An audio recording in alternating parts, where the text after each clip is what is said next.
7.5 करोड़ की लागत से शासकीय अस्पताल भवन की सौगात का हुआ रास्ता साफ। 15 दिन में बीमा अस्पताल में शासकीय अस्पताल शिफ्ट होते ही कार्य होगा प्रारंभ।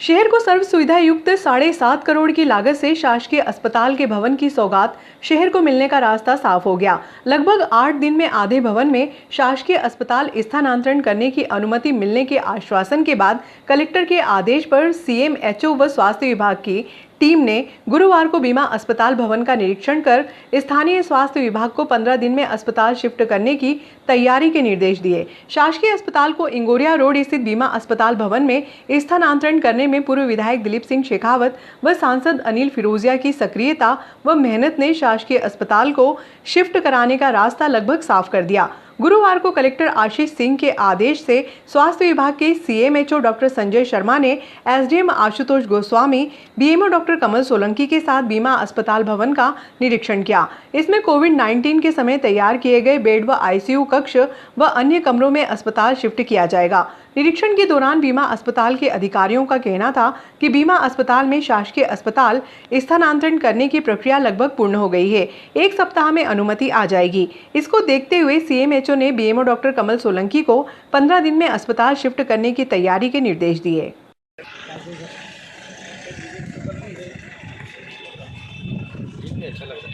अच्छा है, बिल्डिंग बढ़िया है, जरा ऊपर से रिन्यूएबल जो थोड़ा बहुत नया लाइफ मिला इसको। हाँ सर, अब एक आदमी बोल रहे हैं इनके इधर से। सर आप फोन कर देंगे तो 1 वीक में कम हो जाएगा। पहले भी तो आपने मेरे कहना था, आपने इक्विपमेंट्स वगैरह कहाँ पे क्या फिट करेंगे थोड़ा देखा? वो सर हम लोग देख लिया, सर को दिखा दिया सर। हाँ सर, फिर हम दोनों बैठ के आप कहाँ बैठेंगे? हाँ वो सर डिमार्केशन तो बैठ के करना पड़ेगा सर। ये सर का विजिट हो जाए फिर हम दोनों। श्रीमान कलेक्टर महोदय के आदेश अनुसार आज सीएमएचओ साहब उज्जैन से आए थे नागदा। बीएमओ साहब की उपस्थिति में मेरे द्वारा अभी आज विजिट किया बीमा अस्पताल का। जैसा कि आदेश था कि टेम्पररी रूप से, अस्थायी रूप से जो हमारा सिविल अस्पताल नागदा है इसको बीमा अस्पताल में शिफ्ट किया जाए। और क्योंकि प्रशासकीय स्वीकृति भी हो चुकी है यहाँ के, इसको डिसमेंटल करके एक बड़ा स्पेशलिटी हॉस्पिटल बनाने की इसी जगह पे, जो कि वर्टिकली ऊपर तक जाएगा। तो मुझे उम्मीद है कि जैसे ही वहाँ से हम लोग एक प्लानिंग कर पाते हैं कहाँ किस रूम में मैपिंग करना है, उसको हम लोग तत्काल शुरू करा देंगे। और मुझे उम्मीद है कि जैसे एक प्लान हो पाता है हम लोग शिफ्टिंग की स्थिति में जैसे ही पहुँचते हैं डिसमेंटलिंग का काम भी पैरेलल में शुरू हो जाए। तेजादशमी पर सादगी के साथ निकला निशान का कारवां। आस्था और विश्वास के प्रतीक तेजादशमी के उपलक्ष्य में शहर के मुख्य मार्गों से आकर्षक निशान का कारवां सादगीपूर्ण तरीके से निकला।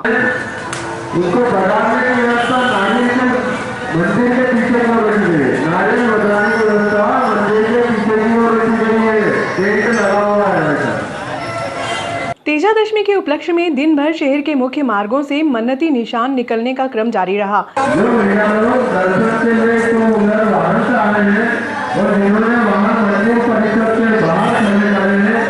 तेजादशमी के उपलक्ष्य में मुख्य समारोह का आयोजन पाल्या रोड स्थित अति प्राचीनतम नवकाली नाग मंदिर में हुआ। मंदिर में ध्वज पूजन, अभिषेक पूजन के साथ ही धार्मिक आयोजनों की धूम रही। इसी तरह शहर के राम साहे मार्ग स्थित तेजाजी के मंदिर पर महाआरती व हवन का आयोजन किया गया।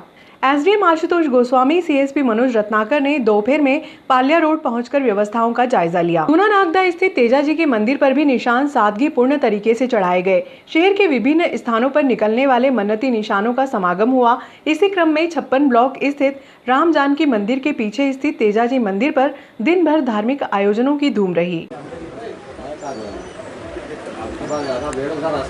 तेजादशमी है और मुझे लगता है कि नागदा शहर और आसपास के ग्रामीण अंचलों में नाग बाबा जी की काफ़ी भव्य आरती होती है। यहाँ पर भी बादीपुरे क्षेत्र के अंदर ये काफ़ी सिद्ध स्थान है और यहाँ पे प्राय हम लोग दर्शन करने के लिए आते हैं। मैं मीडिया के माध्यम से समस्त जनता को तेजादशमी की बधाई और शुभकामनाएं व्यक्त करता हूँ। हम सबके आस्था और विश्वास के प्रतीक पवित्र पावन तेजाजी महाराज के जन्म दिवस तेजादशमी के पावन पर्व पर आज बादीपुरा स्थित नाग महाराज के मंदिर पर भव्य महाआरती रखी गई थी। हमारे वरिष्ठ नेताओं पूर्व लोकप्रिय विधायक आदरणीय दिलीप सिंह जी शेखावत साहब, हमारे मंडल अध्यक्ष CM अतुल जी, इस वार्ड के प्रमुख कार्यकर्ता आदरणीय भंडारी प्रसाद जी सूर्यवंशी जी, हमारे वरिष्ठ पूर्व पार्षद आदरणीय कचरलाल जी बामनिया साहब, भगवान दादा और मनोज लश्करी जी, हमारे ठाकुर साहब, चौरसिया जी, कमन लश्करी जी और मेरे साथी हरी जी अग्रवाल साहब, पार्षद जी, संजय बामनिया जी। तो इस पावन पुनीत पर्व पर मैं सभी भक्तों को ढेरों शुभकामनाएं देता हूं। तेजाजी महाराज और नाग बाबू जी से प्रार्थना करता हूं कि जिस महामारी का दौर चल रहा है उससे लड़ने की हम सबको शक्ति प्रदान करें। मैं सभी भक्तों से आग्रह करता हूं कि कोविड-19 का ध्यान रखें, सोशल डिस्टेंस का पालन करें और शांतिपूर्ण ढंग से सरकार की गाइडलाइन अनुसार हम लोग सब पर्व बनाएं। कोरोना गाइडलाइन को देखते हुए लोग मन्नत के निशान लेकर घर से निकले। खारशोद में स्थित तालाब की पाल पर तेजाजी महाराज के मंदिर पर मन्नत के निशान लेकर पहुंचे श्रद्धालु, जहां पर तेजाजी महाराज के मंदिर पर पहुंचकर उन्होंने निशान ठंडे किए। मंदिर परिसर में ज्यादा लोगों को एकत्रित नहीं होने दिया गया। मंदिर परिसर में 5-5 लोगों को दर्शन करवाए गए। वहीं मंदिर समिति के सभी सदस्यों ने कोरोना गाइडलाइन का पालन करते हुए जो भी श्रद्धालु वहां पर पहुंचे उन्हें लाइन में लगवाकर 5-5 व्यक्तियों को मंदिर परिसर में जाने दिया गया।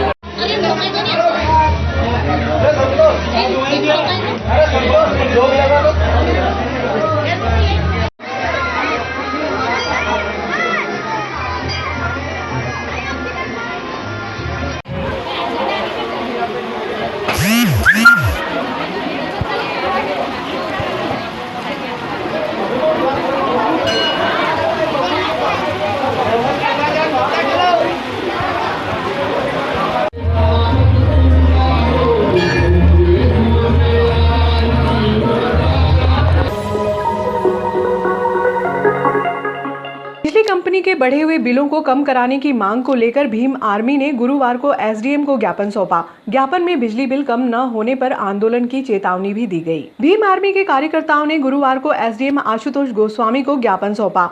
आर्मी के सदस्यों ने बताया कि बिजली कंपनी द्वारा शहर के उपभोक्ताओं को बढ़ी हुई राशि के बिल दे दिए गए, लेकिन जब विद्यानगर की महिलाओं ने भूख हड़ताल कर आंदोलन किया तो कुछ उपभोक्ताओं के बिजली बिल कम कर दिए गए। क्षेत्र की महिलाओं ने ये भी आरोप लगाया कि एक लाइनमैन द्वारा बिजली बिल कम करने के एवज में राशि मांगी गई थी। लोगों से 5,000 रुपए की मांग की गई और बोला यदि आप हमें 5,000 रुपये दोगे तो हम आपके बिजली का बिल 100 रुपये प्रतिमाह करवा देंगे, जिसकी शिकायत हमारे द्वारा आपके अधीनस्थ कार्यालय नागदा में स्थित अधिकारियों से की गई, लेकिन कोई कार्रवाई नहीं हुई। उल्टे हमारे बिजली के बिलों में मीटर रीडिंग ज़्यादा बिल दे दिए गए।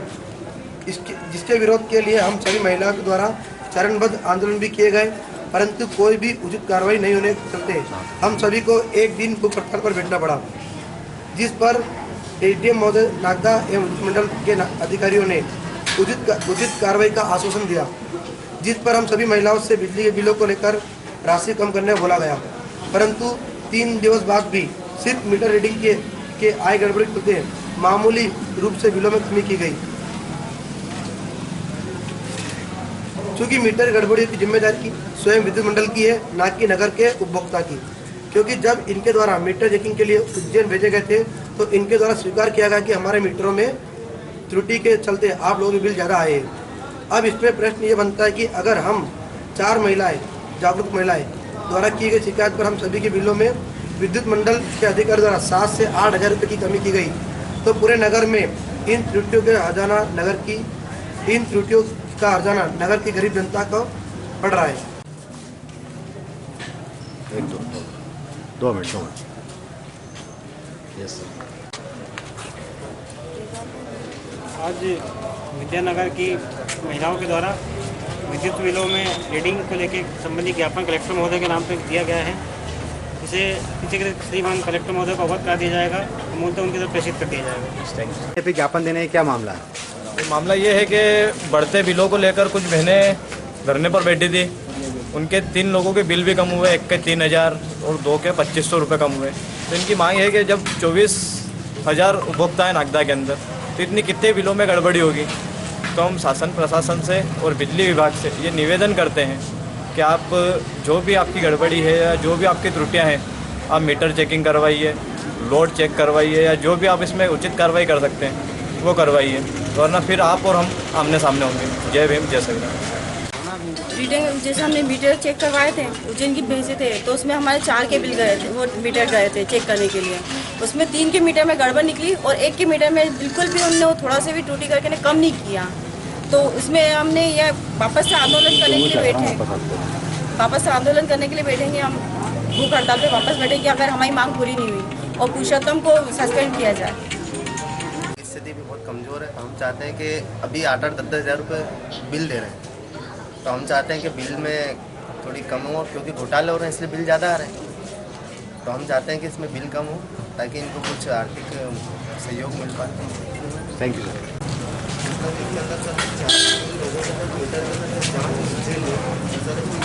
बिल कम होगा अगर हम चाहते हैं कि सर नागदा में सर कई लोग हैं, पीछे जाओ सर। आप कोरोना काल के समय सर आपको भी पता है आर्थिक स्थिति बहुत खराब है। हम लोग खुद सर पैसे को लेकर परेशान हैं। तो सर 8-10 हज़ार बिल सर जनता कैसे भरेगी? तो सर हमने आपसे एक बार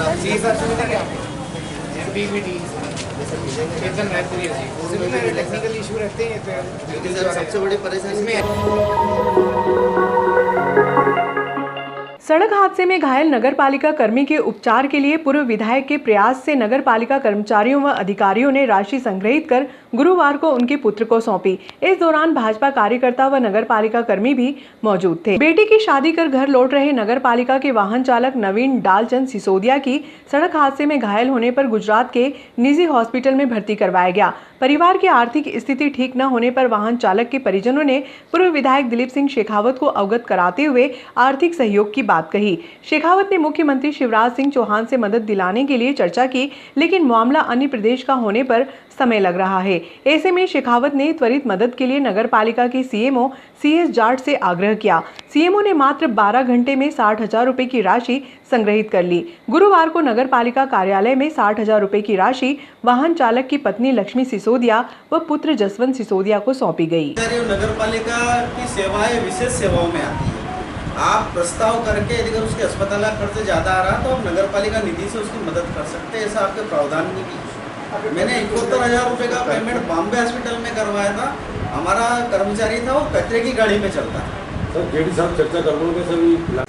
आज मैं नगरपालिका के सीएमओ साहब और सारे कर्मचारियों को खूब धन्यवाद दूंगा कि अभी 2 दिन पहले ही चीकू, ये जो हमारा कार्यकर्ता है मेदवास का चीकू शेखावत, ये नवीन भाई के परिवार के लोगों को लेके और मेरे पास में परसों के दिन आया था कि ऐसे ऐसे इनका इलाज गुजरात में चल रहा है।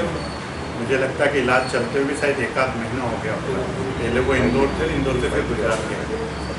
अब चूँकि गुजरात में माननीय मुख्यमंत्री जी के स्वेच्छा अनुदान से राशि दिलाने में थोड़ा सा, क्योंकि कौन सा हॉस्पिटल है वो सारी डिटेल्स चाहिए। मैंने चीकू को कहा था कि और उनके परिवार के लोगों से भी निवेदन करा था कि उनके सारे बिल वगैरह कलेक्ट करके मुझे आप दें।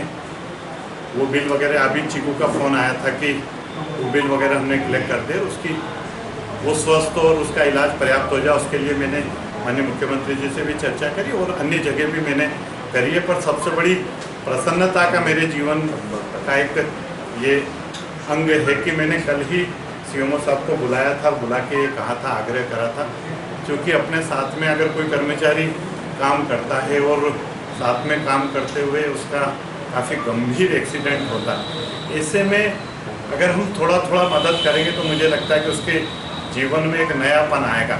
मेरी आज उससे नवीन से भी बात हुई हॉस्पिटल में। उसके टाँके कटने में मुझे लगता है 15-20 दिन लगेंगे, उसका ऑपरेशन वगैरह हो गया। कल ही मैंने सुबह 11 बजे बुलाया नगरपालिका के। कल वैसे हम लोग सुबह सिविल हॉस्पिटल मिले थे, लेकिन मैं जल्दबाजी में था, पर वहाँ सारे लोग थे, तो वहाँ मैं आग्रह करता तो मुझे लगता है कि और राशि बढ़ जाती शायद। और सीएमओ साहब ने सारे कर्मचारियों से बात करके और लगभग 60,000 रुपये तो आज इकट्ठे करे हैं, और ज़रूरत लगेगी तो हम लोग करेंगे। और हमारे हैं नवीन, तो कोई एक्सीडेंट वगैरह कुछ हुआ था, तो विधायक जी के थोड़ा सा हमने निवेदन भी किया, ये सब थोड़ा सा बता रहे हैं तो अच्छा लगेगा।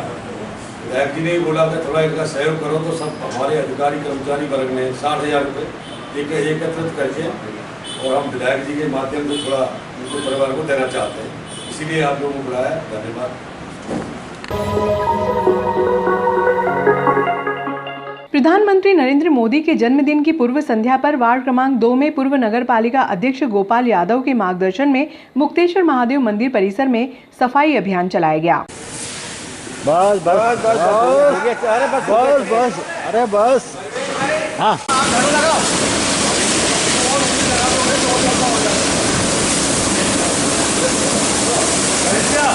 नरेंद्र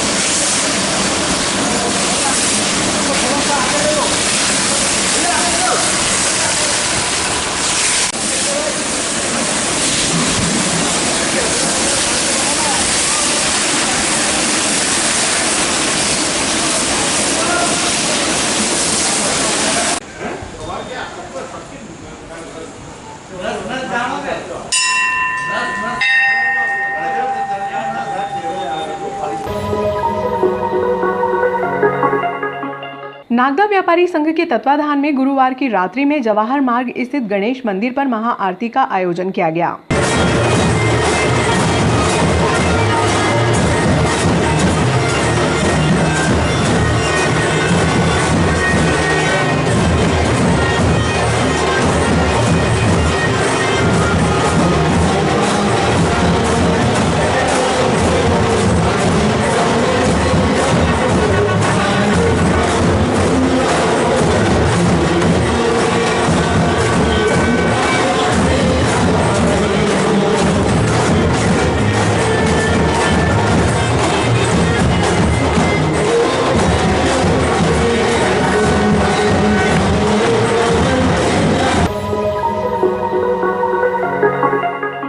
श्रीजी हॉस्पिटल व सर्व ब्राह्मण महासभा द्वारा शासकीय महाविद्यालय में 2.5 लाख रुपए की लागत से वाहन स्टैंड का लोकार्पण समारोह पूर्वक किया गया।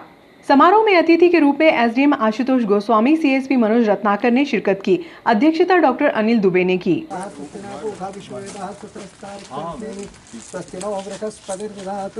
शुभम करति कल्याणम आरोग्यम धन संपदाम दृष्टवद् विनाशाय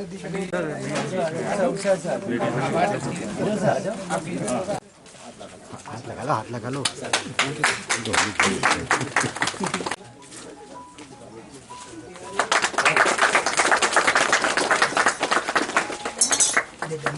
श्रवाः स्वस्तिना पोखा विश्वेदाः स्वस्तनस्तारक्षरिष्णेमिः स्वस्ति नो बृहस्पतिर्दधातु स्वस्तिस्तु विनाख्याता नित्यमंगलदायिनं स्वस्ति नो ब्रुवन्तः।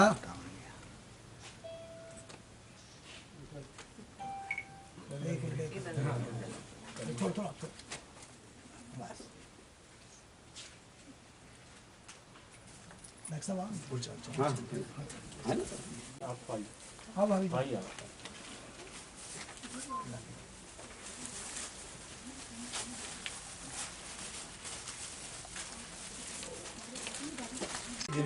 जय परशुराम भगवान की जय। जय जय परशुराम, जय परशुराम, जय जय परशुराम, जय परशुराम।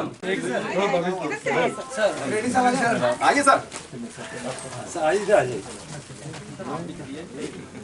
हो गया यस हो।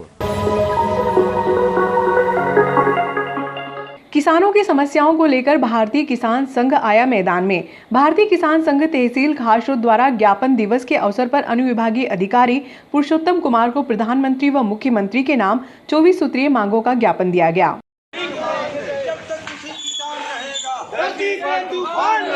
जब तक दुखी किसान रहेगा, आगे और लड़ाई है।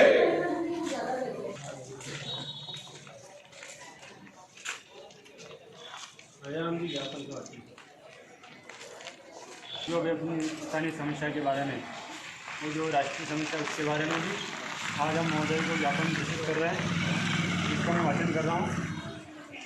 माननीय मुख्यमंत्री महोदय, मध्य प्रदेश शासन भोपाल द्वारा अनुविभागीय अधिकारी महोदय, भारतीय किसान संघ जिला तहसील इकाई प्रदेश के किसानों की निम्न समस्याओं के निराकरण हेतु कार्रवाई की मांग करता है। क्रमांक 1, खरीफ की फसल के अल्प वर्षा अपलन के कारण होने वाले नुकसान की भरपाई की जाए। दूसरा है, पूरे प्रदेश में मक्का एवं तेल की समर्थन मूल्य पर खरीदी की जाए। फसल बीमा इकाई का क्षेत्रफल न्यूनतम 100 हेक्टेयर से घटाकर 50 हेक्टेयर किया जाए। चौथा है, प्रदेश में सोसाइटियों में किसानों के शोषण एवं भ्रष्टाचार के मामलों में प्रशासनिक एजेंसी द्वारा जांच कर त्वरित कार्रवाई की जाए। सोसाइटियों में खाद बीज वितरण की व्यवस्था कंप्यूटरीकृत एवं पारदर्शी बनाई जाए। पांचवा है, प्रधानमंत्री फसल बीमा योजना में बैंकों द्वारा काटी गई बीमा प्रीमियम, कंपनी में जमा प्रीमियम, क्लेम की राशि, क्लेम भुगतान, फसल कटाई, प्रयोग के आंकड़े सहित सभी जानकारियाँ वेबसाइट पर पारदर्शी तरीके से अपलोड की जाए। छठा है, बलराम तालाब योजना पुनः शुरू की जाए। सातवां बिंदु, मुख्यमंत्री किसान अनुदान योजना पुनः चालू की जाए। आठवां है, जले हुए ट्रांसफार्मर बदलने के लिए एम्बुलेंस सेवा शुरू की जाए तथा ट्रांसफार्मर को 24 घंटे में बदला जाए।